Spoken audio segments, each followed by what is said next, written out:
আমাৰ টিমৰ মেম্বাৰ্ছখিনি ইমান সুন্দৰকৈ আমাক মানে আঁকোৱালি ৰাখিছিল মই এইখিনিতে এটা ক'ব বিচাৰোঁ মোৰ এটা চিন আছিলে সেইটো সময়ৰ আমাৰ যেহেতু 60-70 দশকৰ সময়খিনি দেখুৱা হৈছে তেতিয়া আমাৰ আলফাৰ যিখিনি আমাৰ আছিল অসমত আলফাৰ যিটো প্ৰভাৱ আছিল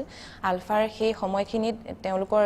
আৰ্মি মিলিটাৰী মানুহখিনিয়ে যি ধৰণে আমাৰ অসমীয়া নাৰীসকলৰ এটা যিটো উপদ্ৰৱ চলাইছিল যেনেকৈ আমাক ধৰ্ষণ কৰিবলৈ চেষ্টা কৰিছিল বা তেনেকুৱা সেই অকণমান মলেষ্টেশ্যনৰ অকণমান কিবা অকণমান আছে আপোনালোকে দেখিবলৈ পাব কলা ছবিখনত সেই সময়খিনি আমাৰ প্ৰত্যেকজনৰ কাৰণে অকণমান কণ্ডিশ্যনটো বহুত চিৰিয়াছ আছিল মানে যদিও আমি আছোঁ মইতো সম্পূৰ্ণ সোমাই আছোঁ সেই তাত আৰু প্ৰত্যেকজনে যেতিয়া চাইছে এতিয়া যেতিয়া শ্বটটো চলি আছে নাহিদদা এফালে আমাৰ অমৰদা মানে কাটটো ক'ব সময়ত কাট মানে কাট সোনকালে কাট হ'ব লাগে কিবা অসহজ হৈ আছে নেকি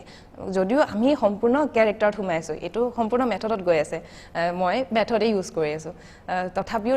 দেখা কিজনে গম পাইছে যে অকণমান কষ্ট হৈছে কিবা এটা